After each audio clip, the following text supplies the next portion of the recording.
Oh, hey, Mandy. Well, hello there. Are you registered to vote? I sure am. Oh, that's good. Me too. I'm very excited about it. If I wasn't, though, you know where I'd go? Where? Headcount.org. Oh, good. They're a good. nonpartisan organization that works with the music and entertainment industry to get fans to vote. You know what I miss? Going What? to live concerts. Wasn't that fun? It was nice. Maybe, if we had a competent government, we could go to concerts again. That's a great idea. And how could we get there? We could vote! Just vote! get out That's there so and great. fucking vote, people. I know you don't think your vote counts. You're like all, electoral college, blah, blah, blah. I don't give a shit.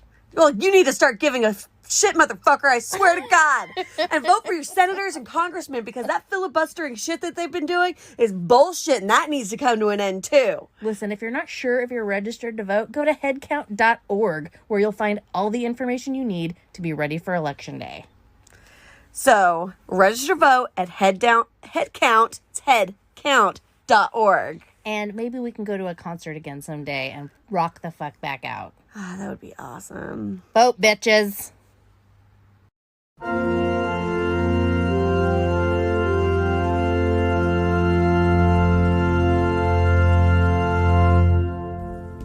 Oh my gosh, you guys came back for another episode. Hi. Welcome to our creepy living room. It's filled with all kinds of weird shit. We've got pictures of various temples, Prophets. Jesus, The bishop. white Jesus. Blue eyes. Definitely has blue eyes, although they did give him brown hair. That was nice of them. Yeah. It was very white of them. We have some raw broccoli and cauliflower pieces with some ranch dip. So much ranch dip. There's potato chips crushed onto whatever casserole we're eating. Delicious. And you guys willingly stepped into this. You're welcome. You are welcome. Charlotte, what are you drinking over there? Drinking a delicious glass of wine. It's the 5th and Bowie. It's a bourbon barrel aged Cabernet Sauvignon. 2017 vintage from Paso Robles, California. Oh, delicious. Cheers. Hey, cheers. We're not supposed to be having wine because we're at family home evening, but... Jesus forbade it. Mm-hmm. Pretty good. That's a good one. I really like this one. So don't tell Jesus we're drinking it. Just pretend we're drinking Sprite. Cough syrup. Just kidding. We're bad Mormons. Speaking of, I'm not sure. I just want to make this very clear. We did a disclaimer in our first episode, and I want to just do the same one again for anyone who might have missed it. We are in no way affiliated with the website badmormon.com. No, that's not us. But once again, badmormon.com It's not us. It's not what we do. We are a couple of sisters. They're very nice people. We're just bad at being Mormons, but in a different way. Fair. So let's get started. Okay, so my mom has been in and out of different religions, but about the time I was 13, she went hardcore back into Mormonism. Is that correct? Mm-hmm. But she told me that I would have to get rid of all my Marilyn Manson CDs and posters on my wall, and that at 12, 13 years old was just too much for me. So I said no and got a lock and put it on my door, because I will not have her coming into my room stealing my stuff. And I love Marilyn And Manson. I love Marilyn Manson, except for the things that I've recently read about him, but that's something else. Ooh, yeah, no. Yeah, not a good dude. But, when you're 12 and, Portrait of American Family and... It was a good album, I have to That was admit. a really good album. Yeah. Unfortunately, that's not what got me into it. I don't want to hold Marilyn I think Manson. people want to know. Well, I was going to say, I listened to that terrible, it's like a Blondie cover. So Smells Like Children was the album. Oh, yeah. And I liked it. And to be fair, I haven't listened to that album in a long time, so maybe it's not as bad as I think it is. But, yeah, when you compare it to Portrait, nothing's as good. I mean, Michael we don't say last names, was saying that the Mechanical Albums was like his like defining album. I'm like, no. Michael, are you talking about Evil? No, I'm talking about a different Michael. The Two.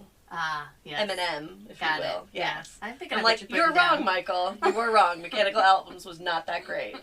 But anyways, so I moved, I grew up in California. I moved out to Washington. I wanted to buy a house, which was stupid. And everything was too expensive, and it was 2004. And then when I got out there, all the houses out there were expensive. But anyways, that's what brought me out to go live with my family out in Washington, not with them, but it was actually kind of awesome because we all lived about 3 blocks from each other at one point. Like I had my apartment, and then half a block up Laurie's apartment, and then across the street from that was Tiffany's apartment, and then you were about 2 blocks. 2.5 blocks up. It was your apartment. It was probably super one of the best times. And our employer was right there, the co-op. Right in the middle, yeah. Right in the middle. So like walking distance was like across the street from me. It was wonderful. So we're all working at the co-op except for Laurie. She bartends. So, and it just so happened that me and Mandy and I think Tiffany had a break at the same time, and we were all walking through produce, and I saw dandelion leaves, and I was like, who the hell would want to eat dandelion leaves? Like I didn't think about a salad or whatever. And Mandy says, well, you don't remember eating dandelions on the compound? I'm like, fuck are you talking about? Like, what compound? You're like, when Mom was married to the polygamist. I was like, shut the fuck up. Like, oh, you're hilarious, Mandy. You're like, I'll ask Mom. And that's when I realized she was serious. And I was like, are you fucking with me? Like, that's, like, it's funny, but it's not that funny. Like, she's like, no, ask Mom. I can't believe you didn't know. I had no idea. Mom never mentioned it. Why would she? And then, like, we're sisters, we're close, but we didn't really grow up with each other. So, like, Mandy lived in Utah, and I lived in California most of the time. Wait, how many years apart are we, Charlotte? 8. And we get mistaken for twins all the time? What's up? Whatever. Lame. Anyways, you digress. But yeah, so it's like, we really got to know each other when I moved out to Washington. And we all became very good friends, which is nice if you consider your family members your friends. But anyways, and so yeah, she's like, oh yeah, Mom was married to a polygamist. I guess you would be too, like, she's like, oh, that's right. I guess you would be too young to remember. Because now when I've been telling people, because I tell this story often, but it's through the eyes of what Mandy told me, and I don't remember it that well, but it was when Mom and Dad got divorced, and I thought they got divorced when I was 2, but then I heard you tell the story recently to somebody, and it sounds like I was more of an infant. So that's what I did. I called up Mom and I was like, Mom, what the fuck? She's just like, oh, that was a long time ago. Did she tell you anything? No, she told me nothing.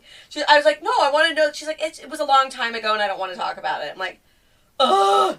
Like, this bomb has been dropped on me. And I had to have asked you questions. I don't know. I was drinking a lot back then, more so than I do now. So I don't really remember. But I just remember that she was married to, like, 3 different dudes or something. Oh, I'll tell you exactly what happened. Right. Okay.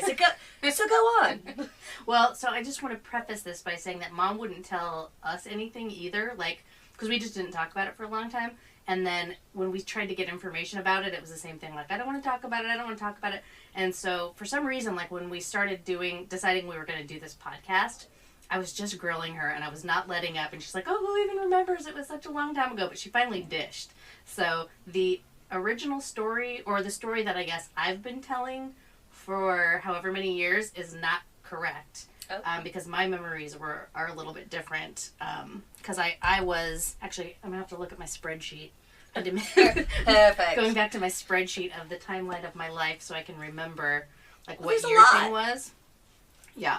So this basically happened in the summer of 1984. So I would have been 1. So you would have been 1. And I would have been 9 or 10. And I was going from the 3rd grade to the 4th grade.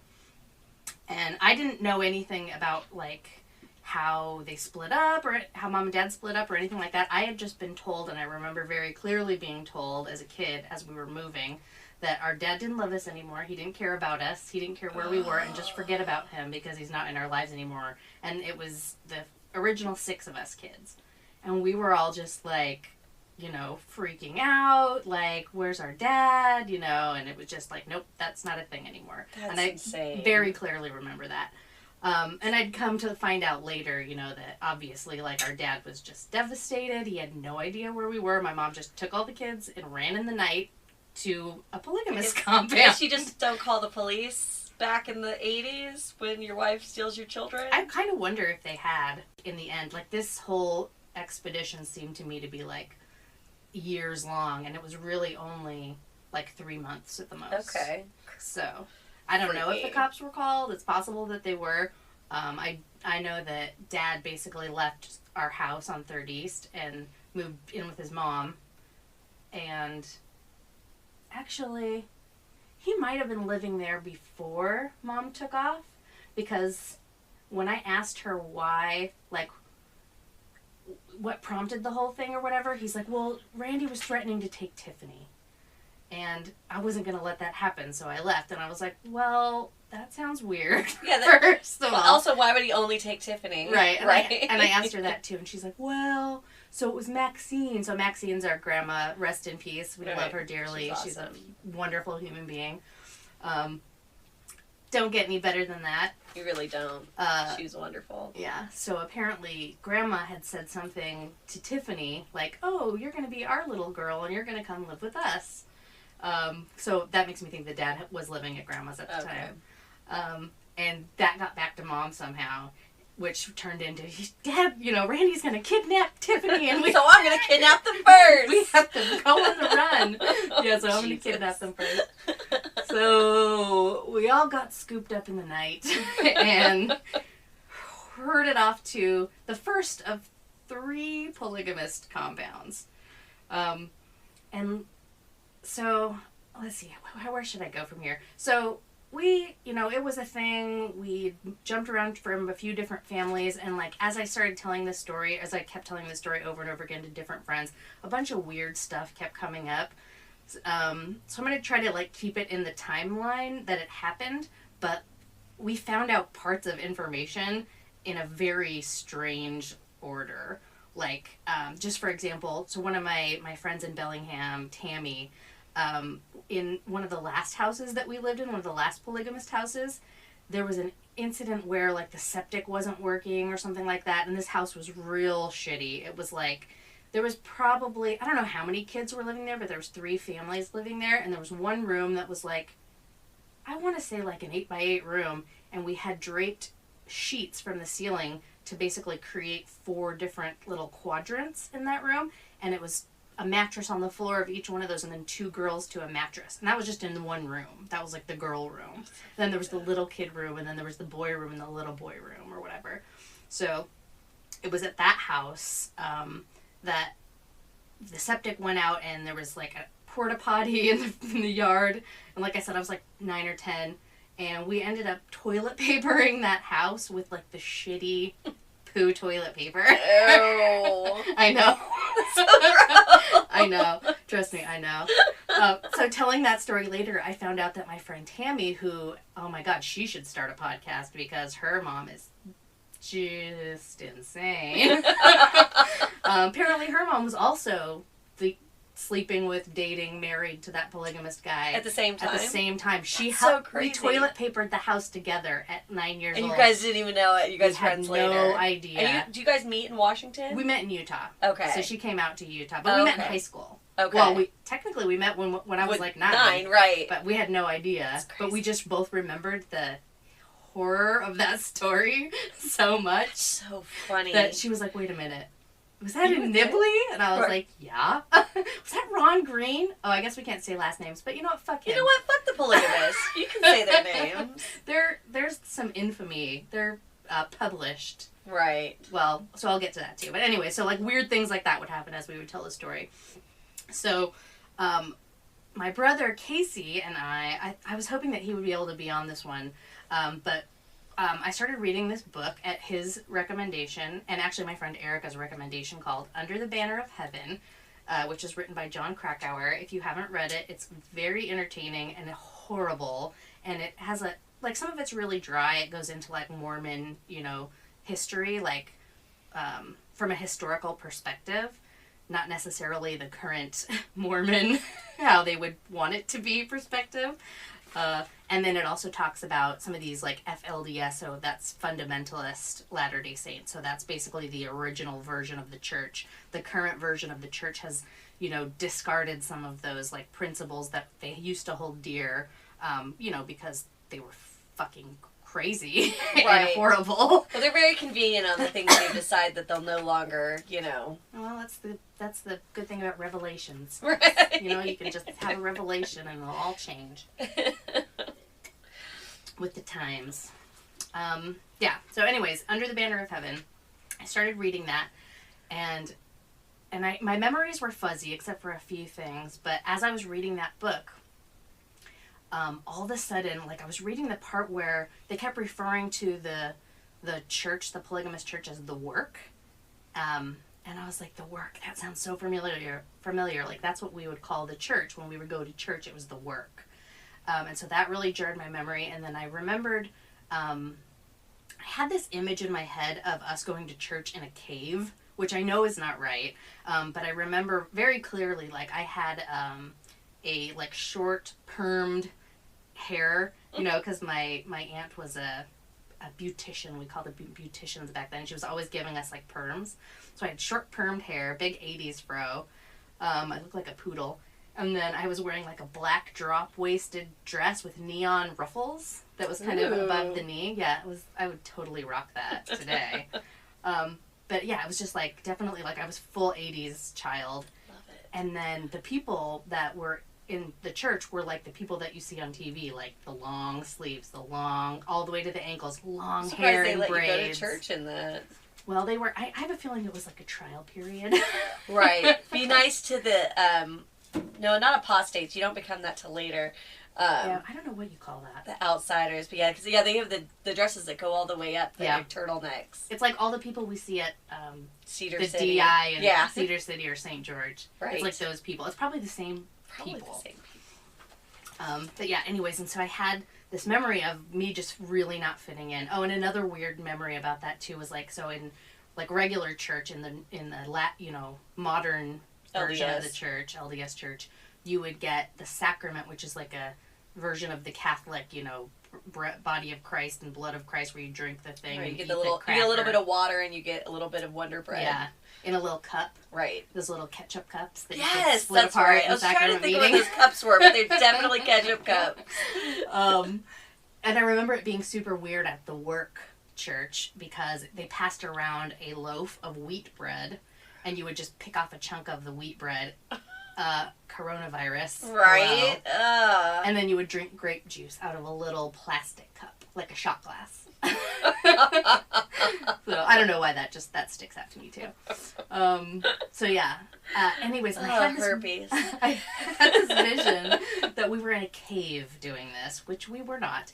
So as I'm reading Under the Banner of Heaven, it talks about, like, the salt mine, and it describes this scene in Lehi, which is the first place that we lived. We went down to Lehi, and there's this huge mine that's like a big mountain or whatever that kind of is a dramatic focal point for the town. And I think that's why my brain flipped it into a cave, like we were in a cave because of this dramatic mountain. But as I was reading this book, I was like, oh my God, this is the town. Like, these are the people, you know. And so the story, just, I don't want to give you too many spoilers, but it's, you know, a murder that happened in 1984, the summer of 1984, the same summer we were there. These two fundamentalist brothers, you know, murdered their other brother's wife and, you know, infant daughter. Yeah, because they were basically like, hey, join our weird fundamentalist church. And she was, like, smart and educated. And she was like, fuck you guys, you're crazy. And so they killed her. They murdered her. And I was under the impression for many years that was the family that we lived with, the Laffertys. And, you know, everything that I had read and all my memories and everything led me to believe that those were the people. And I was doing all this research on the Laffertys, and I thought we were with the father of Ron and Dan Lafferty, whose name is Watson Lafferty, who was a real piece of shit. He, like, I read a story about how he would, like, beat the shit out of the family dog and killed it in front of the kids, like, to punish them. Yeah, horrible monster. So this is the part where finally I got Mom to talk to me and give me some shit. Otherwise, I probably would have just spent my entire life thinking that the Laffertys were the first family that we... But Mom says, she said, no, we went with Owen Allred's group. And I was like, Owen Allred? She's like, yeah, you know, Owen Allred, and then there was the LeBarons from Ogden, the LeBaron group, Everett LeBaron, and I was like, just writing it all down. I was like, I don't remember. And she's like, I can't really remember. It was a long time ago. So I ended up, I kept asking her, I was like, well, how did you meet up with them? Like, yeah, I was going to say, you don't just, like, I'm taking the kids. Let's find a polygamous group. Like, you had been talking to them at some point. Yeah, and it really took me, like, pressing and digging to get her to tell me. But finally, she told me, well, okay, so it's my friend Jamie. We all know Jamie. Right. So they were good friends during when, like, Mom's marriage was going to shit or whatever. Right. And so Jamie and her started talking about, I wrote it down, it was something that current Mormons really hate. The Adam God theory or something like that. I can't remember in my notes, but yeah, I think it was called the Adam God theory. I don't know what that is. It's some kind of fundamentalist belief, honestly, and I don't really know what it is. And I tried to Google and it was so boring. But so, it basically goes back to the fundamentals, to the early Mormon days before it got modernized. Okay. And Mom said that she talked to the Bishop Ellsworth, and I remember that name. I totally remember that guy being the bishop because that's the same bishop that I talked to about my stories, which I don't think I've talked about yet. I would say I'm drawing a blank. Yeah. Well, yeah, he was the bishop at our Fifth Ward church. We might have to bleep out his name. I don't even know if he's still alive. That was so long ago. But anyways, Mom said that when she brought that up to him, he was like, if you didn't have 6 children, I would excommunicate you right now. And I was like, damn. Thank God you're populating a planet. Damn. Yeah, so that was a thing that you didn't talk about. But so Jamie, I guess, knew these guys in Ogden and whatever, Lehigh. Then the 2 guys came to talk to Mom and probably just convinced her, like, oh, leave your husband, like, bring your kids, we'll take care of you. You don't need to put up with this. Yeah. You'll be living the sweet life. And you know how Mom is. She loves to go off the grid and be under the radar and be taken care of.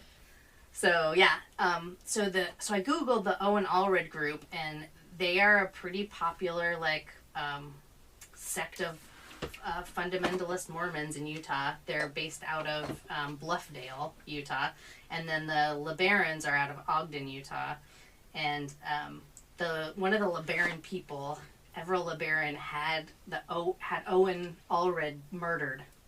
Oh. Yeah, so we weren't part of the first murdering, but the second murder. Well, and with the people that we lived with was Rulin Allred. Right. And so his brother Owen, I think, was the one that got murdered. I should have been a little better prepared. You know, I've seen that on the ID channel because I love me some murder, and they're correlated with and often associated with Warren Jeffs. Okay. And you know Warren Jeffs. Yes, of course, that piece of shit. Yeah. Who's in jail now, and now his brother or but whatever is doing it. Their family or whatever still think that he's a prophet and that he's, going to get out of jail and whatever. Good Lord. Yeah, so I don't know if it was worse knowing that we were with thinking we were with the Laffertys, or being actually with these people. Right. But yeah, so anyways. Did they, I might be confusing another Mormon murder story, but that they all thought that they were prophets, but they split the church into 2, and then it just became that blood atonement shit. Yeah, I think they kind of go over that in Under the Banner of Heaven. I think that's the Lafferty Okay, that's family. the Lafferty. Okay. Yeah, they have the 6 apostles or whatever. Next time we do this, I'm going to take better notes. Probably. I have a feeling, we're going to talk about some of the same stories a little bit. Yeah. A couple times, especially with Casey or other people decide they want to join us on our sweet ass podcast. It's true. This is true. So, let's see. So, after that one, so that's the first place, and that's in Lehigh, and that's where the dandelion salad people live. Okay. And so, also, Mom moved around. Was it because she wasn't putting out? I heard that was just my theory. Okay. As a 9-year-old, I was like, it's either put out or get out, lady. And so she got out. But I could be wrong about that. God, I wish Mom would tell us more stories. Yeah. Maybe we'll get her to come on. Maybe. I bet we could.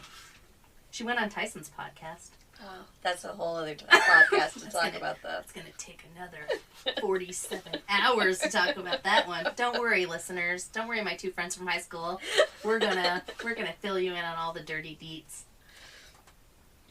Let's see. That was the Dandelion Green place. And then from there But it was in Dandelion Greens. You said you don't remember eating dandelions. Like, you guys ate straight up dandelions? I think we did. I definitely remember being in the backyard and picking the leaves out of the ground. Like, not in a... It didn't seem sanitary. But that place wasn't sanitary because that's where Tiffany was playing in the sandbox and got impetigo, which is like some kind of weird skin disease from the early 1900s. Well, that's not good. Don't worry, she's better. So not a leper. Right, she's not a leper. So then after that, we went to Avon. I think it was called Avon or Paradise or something like that. But that's the house that had the rope swing in the backyard, which I don't think you remember that either. You were too little. One. I don't know anything. The main things I remember about that is I remember Tears for Fears Shout had just come out and was very popular because it was on the radio every 7 minutes. Shout, living in the polygamist house. That's what it means to me. And I also remember watching Star Trek Wrath of Khan and listening to Mom talk about Ricardo Montalban's fabulous chest. Was that Khan? Ew. Like, seriously, Leatherface, ew. Yeah, but did you see the chest in that movie? It wasn't bad. Clearly it goes straight to the chest, but, like, not in the best way. No. But in an interesting way. I remember being mortified at the time. Now, as an adult, I can be like, I guess I can see it. I'm going to have to watch Wrath of Khan again. Mm-hmm. But I assure you, all I can remember of the Wrath of Khan is his chest and his flowing girl hair. It was almost like Rod Stewart. Awesome hair. Just glorious. Just so good. I also remember from that house, well, I don't really remember any of the polygamist parts. Oh, I should have said, too, in the first house, I remember there was a lady named Helen and a lady named Miriam. I don't remember the dude's name, but he was one of the Allred people. And then at this house in Avon, I don't remember anything like bad about the people. Okay. I remember there being like an older, so I was just going into 4th grade. I remember there being an older... They let you go to school? Kid. Eventually. This was after, well, I'll get to it. Like an older teenager who was like, I just thought was like so hot. He had a car and whatever. I'm 10. He's your sister brother.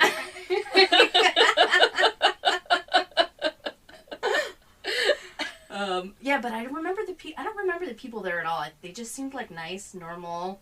Like we ate weird seasonings, like Spike, salt-free, like the hippie food, Bragg's liquid. You know, all I got co-op you. Yeah. It was like a hippie commune house, but they had a sweet rope swing in the backyard, and it was really. In my memory, it was really dangerous because you would, like, put your foot in this rope swing and you would swing out over the deepest ravine. That's what makes it fun. Right. Yeah, we loved it. So, yeah, that's all I really remember about that house. Oh, and then me and Casey microwaving a potato, and then there was an earwig in there when we opened the door. Gross. And it was, like, glowing red earwig. Casey remembers that, too. Speaking of Wrath of Khan, Jesus. Yeah. It was, I don't know why that memory is burned into my brain forever. Well, because, yeah... But yeah, that's all I really remember about that house. And then at that point, that's when Dad came. Okay. And so he was allowed to come and pick us up. And then we all went to Lagoon. He took us to Alta Lagoon, which was great. Super, super great.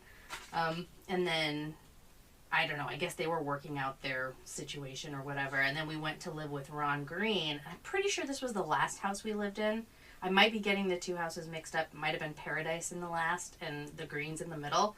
But the Green house, Ron Green and Nibley, that's where it was like we were hanging sheets from the ceiling. And there was way too many fucking people living in there. It was filthy. I remember some of the girls that were my age, like telling you, like, they had goats, and so you would milk the goats, and then you would put the goat milk straight from the teat into the freezer, and they would call it ice cream. Like, they're like, you want some ice cream? I was like, yeah, ice cream! And then they give me this fucking frozen goat milk that tastes like a fucking... Tastes like farm? Yeah, goat's tit. Gross. And I was just like, what kind of hell on earth have I landed in? Oh my god. It's awful. I also remember, this is probably way TMI, but I also remember, like, being in the bathroom. So I was, like, probably not even going through puberty. Maybe just starting to go through puberty. And there were some teenager girls that were older than me, which a bunch of them got pregnant right away. Like, ew. 15, 16. I think it was because they were like, fuck this shit, and went out into the world. world. Okay, not like their dad raped them kind of shit. I think they were, like, a little too cool. They had, like, a secret stash of eyeliner, you know, that they would wear when they went outside. But I remember them, like trying to tell me if I try to pull out my nipples, that they would stick out farther. Oh, no. Because they didn't stick out because I didn't have any boobs because I was a child. You're a child. Right. So yeah, that's traumatic. That's a traumatic memory. Probably way too much information, but that no happened. way. I can totally see that. And then, and I also got hit in the head with a baseball bat by Mom because we were playing baseball. She felt really bad. And she goes back to swing, and it just hits me right in the head and knocks me out. And then the toilet paper shit. The shit toilet paper for the house. Those are my main memories of that house. And so Mom left that house, like, she got out of polygamy because... Well, so she went... So that's after that house. I'm sure it was after that house. We went to Preston. Oh, and let me just add this, too. This Ron Green character, he is friends with Jamie, her best friend Jamie, and they're the ones that came and picked us up and dropped us off in Lehigh. And I didn't remember this until Mom started telling me, but I remember getting in that truck and them taking us to Avon and then them taking us to Ron's house. So, like, Ron Green was part of us moving to each of these houses. Oh, so it was like he was a network. He was like the ringleader. Mm-hmm. Like, you get to go live here, and soon you'll be mine. Right, exactly. But so we went to Preston, and they were still together, but we had, like, left their house. I mean, I can't imagine. So Mom was just like, I'm not living in this shitty fucking house. I would hope that's what she was thinking, but I honestly don't know. We'll ask her. We'll give you guys an update. Yeah, we went to Preston, and then I do remember, I think what broke them up, or when Mom finally had enough, was Ron. She bought bunk beds for like Casey and Kelly, I think, and me and Tiffany. And Ron said, "Oh, you can't spend that money on beds because my kids don't have beds, so your kids can't have beds." And I do remember that. Jesus. And then so she was like, "Okay, bye, fuck off." There is a line in the sand that Mom won't cross. And apparently that really did a number on her, because whoever she was, like, dating after that, she bought a baby grand piano. Oh, that's right. To impress, because I guess he was, like, a pianist. I want a baby grand piano. Yeah, I wonder whatever happened to that piano. I'm sure she couldn't afford it. I'm sure it was repossessed. Maybe she was renting it. Can I rent a piano? I know you can. Yeah. But yeah, so that's the basic version of how we all got abducted and got sent to live with polygamists in central Utah. There are lots of great stories from the Preston era, but I'm going to save that for a different time. Yeah, hopefully Casey can be on with us too, because he and I together have a lot of great stories about basically trying to raise all of our brothers and sisters with no parental supervision at the age of 10 and 9.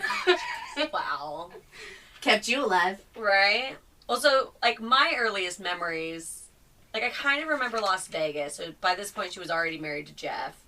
And I remember the pool, like, the neighbor's pool. But, like, I really don't remember a whole lot.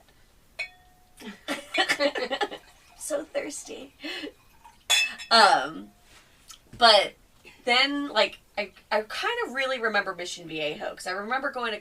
Like, I remember one of my first memories, like, you have to remember this memory because you're, like, about to go to kindergarten. Which a lot of people are like, you don't remember shit before kindergarten? I was like, I must have had some traumatic shit happen to me because I don't remember shit. And I only remember that memory because I made myself remember it.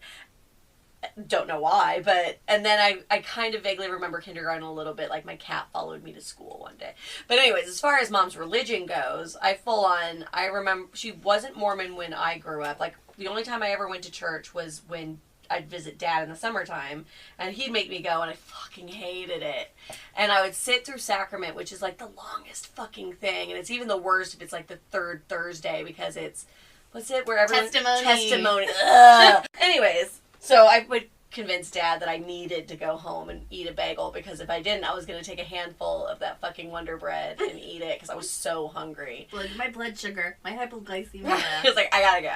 So then I would spend 45 minutes, because sacrament is 2 hours, and then he'd be like, why took you so long? But anyway, so that was my only, like, introduction to the church, was that. And little did you know.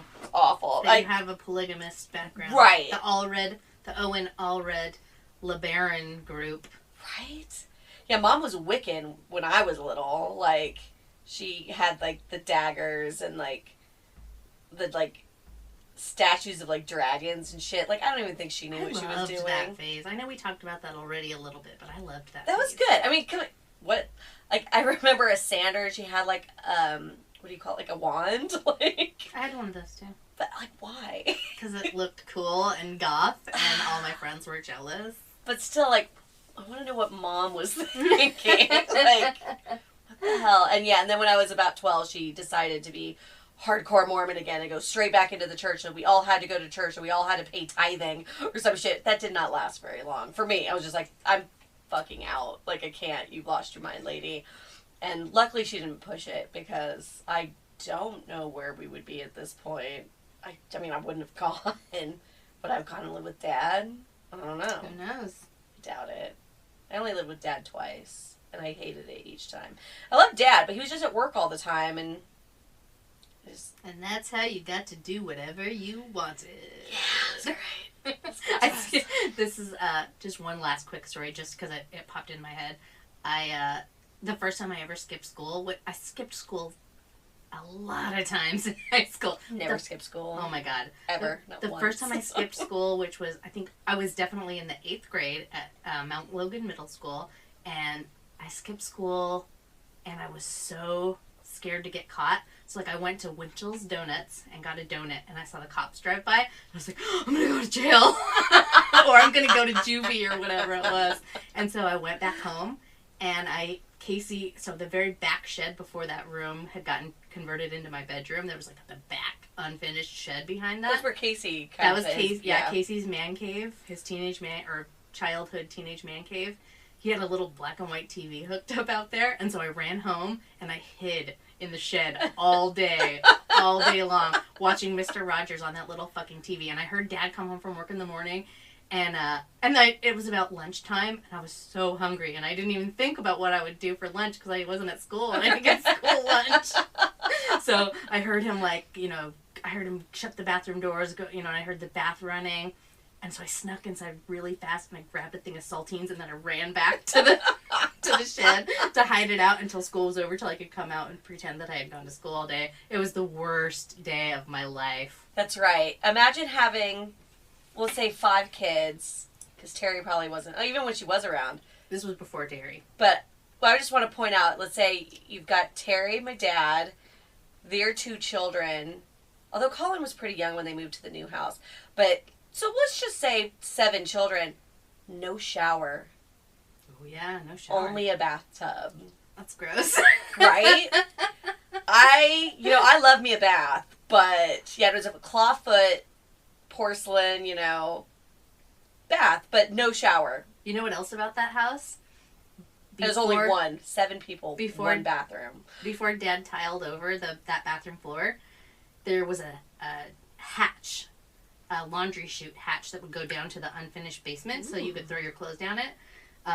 And we would slide down that as little kids. So before you were born. That's awesome. Which I'm sure is why it was tiled over eventually, because there's probably like rusty ass nails. Because they had these big ass cabinets that you could pull out where the towels would be, right? But like in the wall, and that you could pull those out and you could climb up them, and that's how you get up to the attic, which Dad later turned into bedrooms. Right.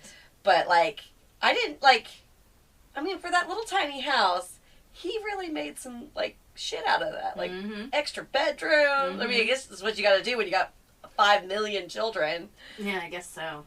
I feel like we're getting sidetracked. Too many glasses of wine. What? Should we call it an episode? Yeah, I think that's a good amount of time. I think so too. Well, I just want to thank Heavenly Father that you all chose to spend family home evening with us. It really means a lot to us. We really had a really great time. And we'll see you next time on Family Home Evening. The Bad Mormons.